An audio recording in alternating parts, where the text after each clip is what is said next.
హల్లెలూయా! యేసుక్రీస్తు వారి ఘనమైన అతి పరిశుద్ధమైన నామంలో మీ అందరికీ కూడా శుభములు తెలియజేసుకుంటున్నానండి. మరి ఈరోజు దేవుని యొక్క వాక్యంలోకి మనం వెళ్తున్నాము. నేను చాలామంది యవనస్తులతో మాట్లాడడం నాకు చాలా ఇష్టం. యవనస్తుల పరిచర్య అంటే నాకు చాలా ఇష్టం. ఎందుకంటే ఒక యవనస్తురాలిగా నేను నా జీవితంలో కొన్ని సిట్యుయేషన్స్‌ని దాటి వచ్చాను. డిప్రెషన్ కావచ్చు, ఫెయిల్యూర్స్ కావచ్చు, వీటన్నిటిని నేను దాటి వచ్చాను కనుక యవనస్తుల మీద నాకు చాలా భారం ఉంటుంది. అయితే యవనస్తుల గురించి మాట్లాడేటప్పుడు తరచుగా నా యొక్క సందేశాలలో నేను యోసేపు గురించి ఎక్కువగా ప్రస్తావిస్తూ ఉంటాను. అయితే నేను దేవుని వాక్యం ధ్యానిస్తుండగా దేవుడు నాకు ఇంకొక యవనస్తుని గురించి పరిచయం చేశాడు. ఆ యవనస్తుడు ఎవరంటే ఇర్మియా. ఇర్మియా ఒక గొప్ప ప్రవక్త. ఇర్మియాకి ఒక గొప్ప పిలుపు దేవుడు కలిగి ఉన్నాడు. మనం ఒకసారి ఇర్మియా గ్రంథం 1 అధ్యాయం 5, 6 వచనాలను చదువుకున్నట్లయితే దేవుడు తనని ఎలాగా పిలుచుకున్నాడో మనం గమనిస్తాం. యెహోవా వాక్కు నాకు ప్రత్యక్షమై ఇలాగు సెలవిచ్చెను. గర్భములో నేను నిన్ను రూపింపక మునుపే నిన్నెరిగి తిని, నీవు గర్భము నుండి బయలుపడక మునుపే నేను నిన్ను ప్రతిష్ఠించి తిని, జనములకు ప్రవక్తగా నిన్ను నియమించి తిని. సో ఇక్కడ ఇర్మియా యొక్క పిలుపుని మనం చూసుకుంటాము. దేవుడు ఇర్మియాని తల్లి గర్భంలో రూపింపబడక మునుపే ఆయనని ప్రతిష్ఠించుకున్నాడంట. ఆయనకి ఒక పిలుపునిచ్చాడు. అయితే ఆ పిలుపు పొందుకున్న సమయంలో ఇర్మియా ఎలాంటి వయసు కలిగిన వ్యక్తి అంటే, ఆ కింది వచనాల్లో మనం చదువుకుంటాము, ఆయన ఒక బాలుడుగా తనను తాను సంబోధించుకుంటాడు. He addresses himself that I am youth. లేకపోతే నేను బాలుడని దేవా, నీ యొక్క ప్రవక్తగా నేను ఉండడానికి నాకు శక్తి లేదు అన్నట్లుగా ఇర్మియా మాట్లాడతాడు. దేవుడు ఇర్మియాని ఏర్పరచుకున్న సందర్భంలో ఆయన వయసు చాలా చిన్నది. He was a young person. He was a youth. ఈ యూత్ కి దేవుడు ఒక గొప్ప పిలుపునిచ్చాడు. ఎందుకు దేవుడు ఇర్మియాకి ఇంత గొప్ప పిలుపునిచ్చాడు అనే విషయాన్ని నేను ఆలోచిస్తున్నప్పుడు దేవుడు నాకు ఇంకొక వచనాన్ని చూపించాడు. ఇర్మియా గ్రంథం 1 అధ్యాయం 1 వచనాన్ని చదువుకుందాం. బెన్యామీను దేశమందలి అనాతోలుతో కాపురమున్న యాజకులలో ఒకడై హిల్కియా కుమారుడైన ఇర్మియా వాక్యములు. సో ఇక్కడ మనం చదువుకుంటాము, హిల్కియా కుమారుడైన ఇర్మియా యొక్క వాక్కు. హిల్కియా కుమారుడైన ఇర్మియా యొక్క వాక్కు అని నేను చదివిన వెంటనే నాకు చాలా ఆశ్చర్యం కలిగించింది. ఎందుకంటే ఇర్మియా ఒక మామూలు వ్యక్తి కాదు. ఇర్మియా ఒక సామాన్యుడు కాదు. ఇర్మియాకి ఒక గొప్ప ఇన్ఫ్లుయెన్స్ ఉండే ఫ్యామిలీలో నుండి ఆయన వచ్చాడు. హిల్కియా ఎవరు అనే విషయాన్ని మనం గమనించినట్లయితే మనం 2వ దినవృత్తాంతంలో మనం చదువుకుంటాము, యోషేయా రాజు యొక్క ఏలుబడిలో హిల్కియా ప్రధాన యాజకుడుగా ఉండిన వ్యక్తిగా ఉంటున్నాడు. యోషేయా కింగ్ యొక్క ఏలుబడిలో యూదా దేశాన్ని పరిపాలిస్తున్నప్పుడు హిల్కియా ఎవరు అంటే ప్రధాన యాజకుడు. సో ఈ ప్రధాన యాజకుని యొక్క కుమారుడు ఎవరు అంటే ఇర్మియా. So he came from a very influential family. And మనం ఒకసారి యాజకుల యొక్క కుమారులు ఎలాగా జీవించారు అనే విషయాన్ని మనం గమనించినట్లయితే, ఫస్ట్ యాజకుడు ఎవరు, దేవుడు నియమించిన ఫస్ట్ యాజకుడు ఎవరు అంటే అహరోను. అహరోన్ యొక్క కుమారులను మనం గమనిద్దాం. లేవి కాండం 10వ అధ్యాయం 1-3 వచనాలను చదువుకుందాం. అహరోను కుమారులైన నాదాబు, అబీహులు తమ తమ ధూపార్తులను తీసుకొని వాటిలో నిప్పులుంచి వాటి మీద ధూపద్రవ్యము వేసి, యెహోవా తమకాజ్ఞాపింపని వేరొక అగ్నిని ఆయన సన్నిధికి తేగా, యెహోవా సన్నిధి నుండి అగ్ని బయలుదేరి వారిని కాల్చివేసెను. వారు యెహోవా సన్నిధిని మృతి పొందిరి. అప్పుడు మోషే అహరోనుతో ఇట్లనెను, ఇది యెహోవా చెప్పిన మాట, నా యొద్ద నుండు వారి యందు. లేవి కాండం 10వ అధ్యాయం 1-3 వచనాలలో మనకు ఒక యాజకుడు కనిపిస్తున్నాడు. ఆ యాజకుడు అహరోను యొక్క కుమారులు. అహరోను యొక్క కుమారులు ఏం చేశారంట, వారు దేవునికి అయిష్టమైన అపవిత్రమైన అగ్నిని తీసుకొని వచ్చి వాళ్ళు దేవునికి అర్పణంగా ఇస్తారు. అ ప్రొఫేన్డ్ ఫైర్ అని ఇంగ్లీష్ లో రాయబడి ఉంటుంది.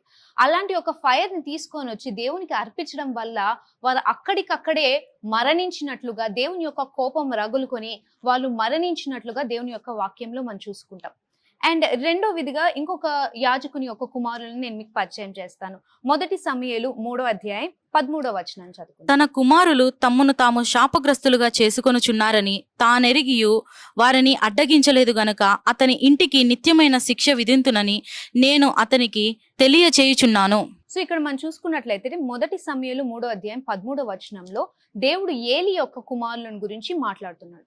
ఏలి యొక్క కుమారుల యొక్క పరిస్థితి ఏంటి, ఏలి యొక్క ఇంటి పరిస్థితి ఏంటో దేవుడు అక్కడ సమూయేలుతో మాట్లాడుతున్నాడు. ఏలి యొక్క కుమారులతో దేవుడు మాట్లాడట్లేదు. ఎందుకు అంటే ఏలి కుమారులు చేసిన పనుల వల్ల దేవుని యొక్క హృదయం ఎంతగానో నొచ్చుకుంది, వారి మీద దేవునికి అసహ్యం కలిగింది. వారు ఎలాంటి పనులు చేసేవాళ్ళు అంటే, మనం ఒకవేళ మొదటి సమూయేలు 2వ అధ్యాయం 22వ వచనాన్ని చదివినా, మొదటి సమూయేలు 2వ అధ్యాయం 12వ వచనాన్ని చదివినా మనం చూసుకుంటాము. వాళ్ళు ప్రత్యక్ష గుడారం దగ్గరికి సేవ చేయడానికి వచ్చిన స్త్రీలతో వాళ్ళు శయనించినట్లుగా, అదే విధంగా దేవునికి తీసుకొని వచ్చిన అర్పణ విషయంలో వాళ్ళు చాలా అపవిత్రంగా ప్రవర్తించినట్లుగా దేవుని వాక్యంలో మనకు కనిపిస్తుంది. సో యాజకుని యొక్క కుమారుల యొక్క ప్రవర్తన మనం చూసుకున్నట్లయితే, యాజకునికి తన కుమారుల యొక్క ప్రవర్తనకి చాలా వ్యత్యాసం ఉంటుంది. ఏలి ఎవరు అంటే, he was an influential person, యాజకుడుగా ఉంటున్నాడు, కానీ తన కుమారులు భ్రష్టులుగా ఉంటున్నారు. తర్వాత మనం ఇంకొక కుమారుల్ని చూసుకుందాము, సమూయేలు యొక్క కుమారులను మనం చూసుకుందాం. మొదటి సమూయేలు 8వ అధ్యాయం మొదటి 3 వచనాలను చదువుకుందాం. సమూయేలు వృద్ధుడైనప్పుడు తన కుమారులను ఇజ్రాయేలుల మీద న్యాయాధిపతిగా నియమించెను. అతని జ్యేష్ఠ కుమారుని పేరు యోవేలు, రెండవ వాని పేరు అబియా. వారు బేర్షెబాలో న్యాయాధిపతులుగా ఉండిరి. అతని కుమారులు అతని ప్రవర్తనను అనుసరింపక ధనాపేక్షకులై లంచములు పుచ్చుకొని న్యాయమును త్రిప్పివేయగా. సో ఇక్కడ మొదటి సమూయేలు 8వ అధ్యాయం మొదటి 3 వచనాల్లో సమూయేలు యొక్క కుమారులను మనం చూస్తాం. సమూయేలు ఎవరు అంటే, దేవుడు చాలా ఇష్టపడి ఏలి యొక్క కుమారులను తిరస్కరించేసి సమూయేలుని ప్రవక్తగా ఏర్పరచుకున్న వ్యక్తి దేవుడు. దేవుడు అంతగా ఇష్టపడి కోరుకొని సమూయేలుని ఒక ప్రవక్తగా తన కొరకు నియమించుకున్న వ్యక్తి దేవుడు. అయితే సమూయేలు యొక్క కుమారులు మేము చూసినట్లయితే, వారు కూడా భ్రష్టులై, లేకపోతే వారికి ఇచ్చిన పదవిలో వాళ్ళు న్యాయాన్ని జరిగించడంలో వాళ్ళు ఫెయిల్ అవుతూ వస్తున్నారని దేవుని వాక్యం చెప్తుంది. సమూయేలు ఏం చేశాడంటే, సమూయేలు ఒక న్యాయాధిపతి. సమూయేలు తర్వాత తన కుమారులను న్యాయాధిపతులుగా పెడితే వాళ్ళు లంచం తీసుకుంటూ దేవునికి అయిష్టకరమైన విధానంలో వారు జీవిస్తున్నారని దేవుని వాక్యం చెప్తుంది.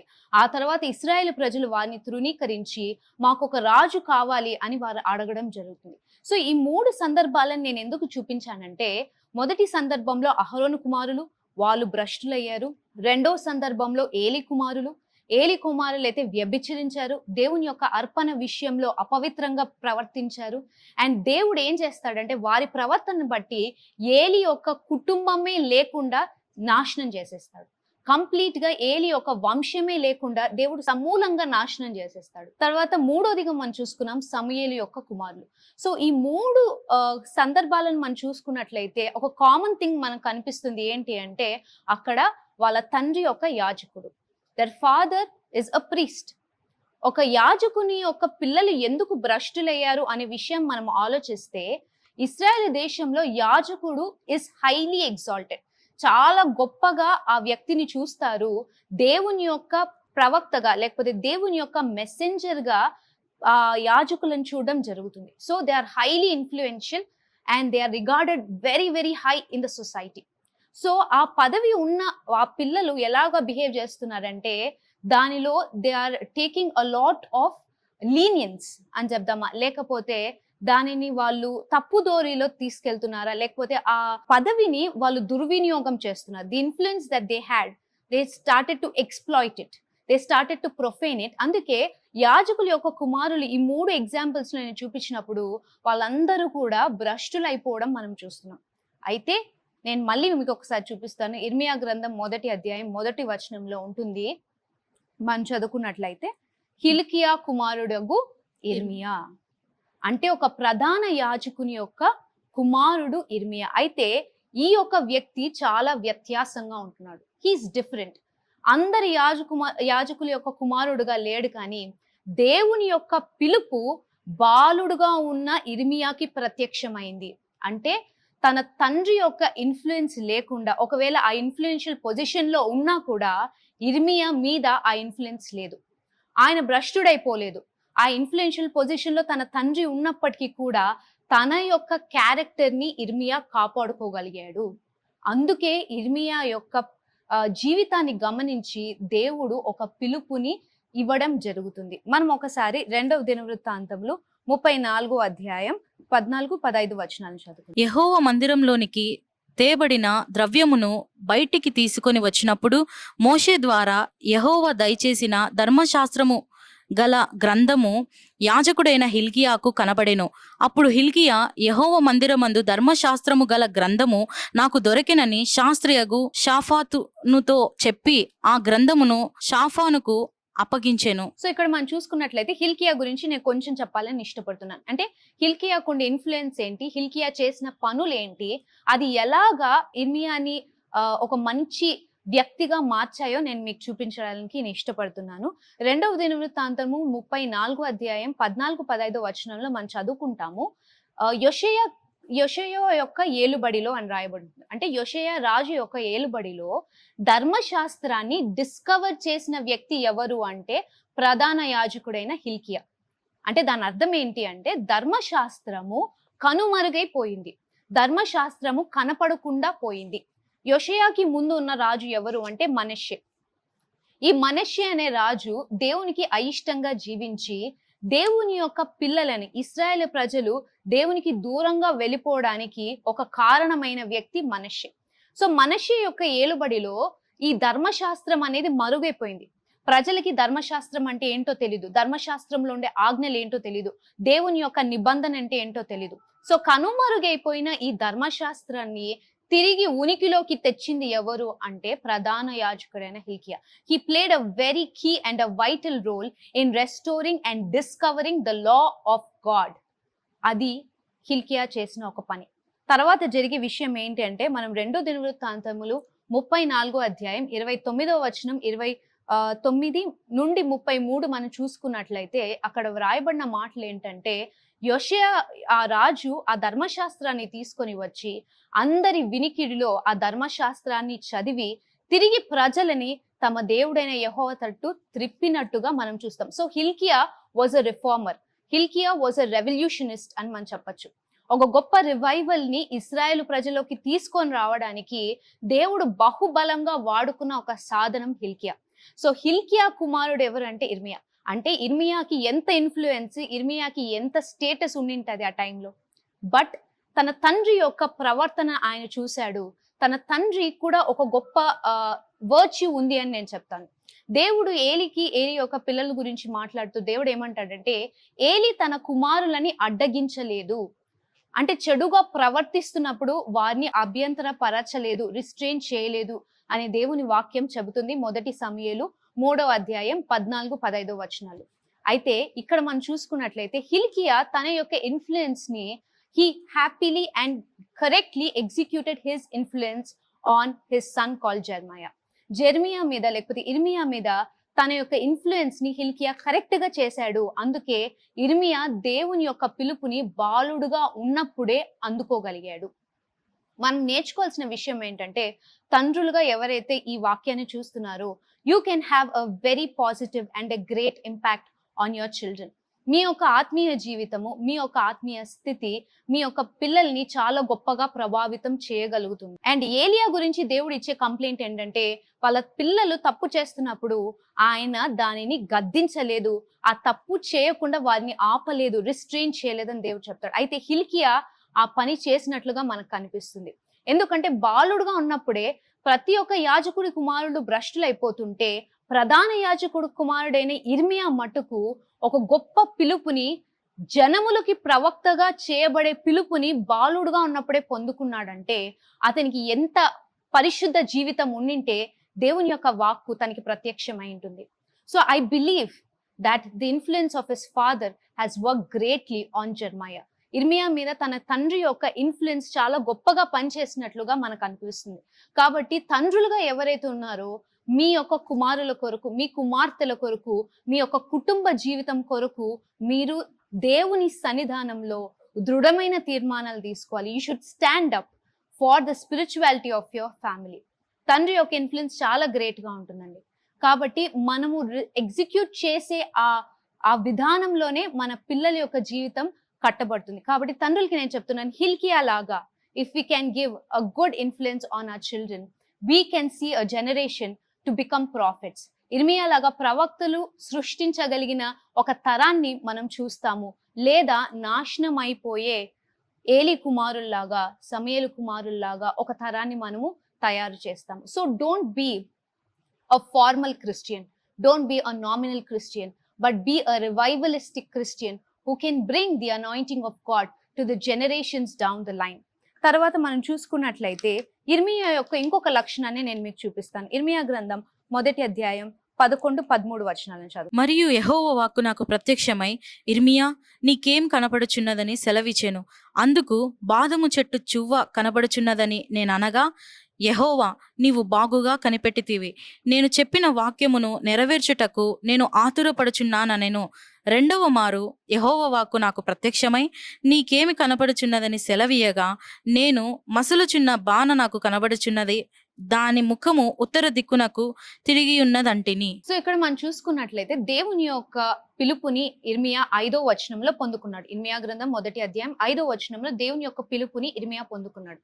11వ వచనంలో దేవుడు ఒక ప్రశ్నని వేస్తున్నాడు. ఇర్మియా, నీకు ఏమి కనిపిస్తుంది అంటే, ఇర్మియా అంటాడు, నాకు బాదం చెట్టు చువ్వ కనిపిస్తుంది అంటాడు. అప్పుడు దేవుడు ఏమంటాడు తెలుసా, నువ్వు బాగుగా కనిపెట్టితివి అంటే you have prepared your self well, లేదా నువ్వు బాగా సిద్ధపాటుతో కనిపెడుతున్నావు.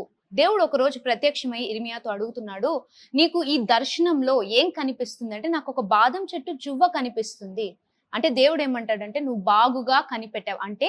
ఇర్మియా దేవుని యొక్క పిలుపును పొందుకున్న తర్వాత ఇర్మియా చేసిన పని ఏంటంటే, దేవుని సన్నిధానంలో కనిపెట్టడం ప్రారంభించాడు.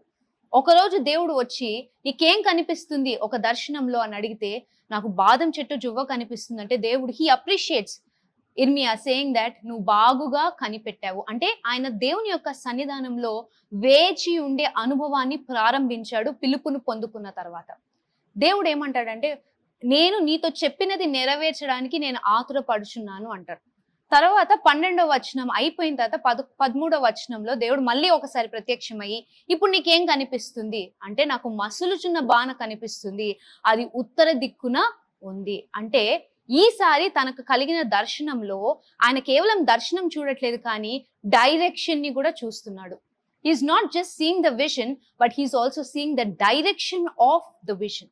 అప్పుడు దేవుడు ఏమంటాడంటే, నువ్వు చాలా బాగుగా కనిపెట్టావు అని చెప్పి దేవుడు ఆ విజన్ యొక్క ఇంటర్ప్రిటేషన్ ని స్టార్ట్ చేస్తాడు. మొదటిగా కనిపించిన విజన్, మొదటిగా కనిపించిన దర్శనానికి దేవుడు అర్థం చెప్పడు, కానీ రెండోసారి ఇర్మియా ఎప్పుడైతే ఆ డైరెక్షన్ కూడా చెప్తాడో అప్పుడు దేవుడు ఇంటర్ప్రిటేషన్ ని స్టార్ట్ చేస్తాడు. లేకపోతే ఎలాగా ఆ వాక్యము ఎలాగా కోరిలేట్ అవుతుందో ఇంటర్ప్రిటేషన్ ని దేవుడు చెప్పడం ప్రారంభిస్తాడు. దీన్ని బట్టి మనకు అర్థమయ్యే విషయం ఏంటంటే, ఇర్మియా మొదటిగా కనిపెట్టినప్పుడు ఒకటి కనిపించింది, ఇర్మియా బాగుగా కనిపెట్టిన తర్వాత ఇంకొకటి డైరెక్షన్ కూడా కనిపించింది. అంటే ఇర్మియా కనిపెట్టే అనుభవము రోజు రోజుకి పెరుగుతూ పోతుంది. అంటే ఎంత గ్యాప్ ఉందో 11వ వచనానికి 13వ వచనానికి ఎంత గ్యాప్ ఉందో మనకైతే తెలియదు. అది వెంటనే జరిగిందా లేకపోతే కొద్ది రోజుల తర్వాత జరిగిందా అనే విషయం మనకైతే తెలియదు. కానీ రెండోసారి ఆయన కేవలం దర్శనాన్ని కాదు, డైరెక్షన్ ని కూడా చేస్తుంది. అంటే ఆయన కనిపెట్టే అనుభవం పెరిగింది. దేవుడు తన దర్శనాల యొక్క భావాన్ని చెప్పడం ప్రారంభించాడు.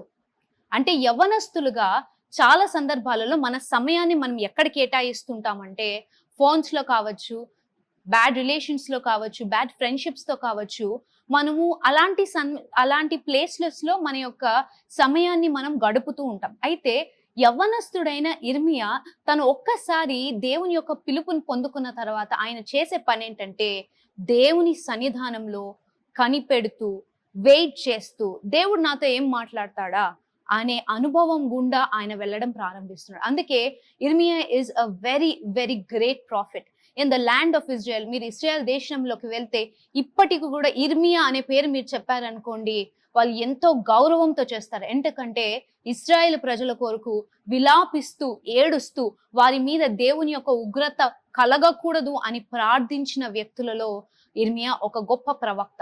అందుకే మీరు ఇశ్రాయేల్ దేశంలోకి వెళ్తే అక్కడ ఒక వేలింగ్ వాల్ ఉంటుంది. ఆ వేలింగ్ వాల్ దగ్గరికి వెళ్ళిన ప్రతి ఒక్కరు కూడా ఇర్మియా గ్రంథం చదువుతూ ఉంటారు. ఎందుకంటే మా కొరకు, మా దేశం కొరకు ప్రలాపిస్తూ, ఏడుస్తూ ప్రార్థించిన ఒక గొప్ప ప్రవక్త ఇర్మియా.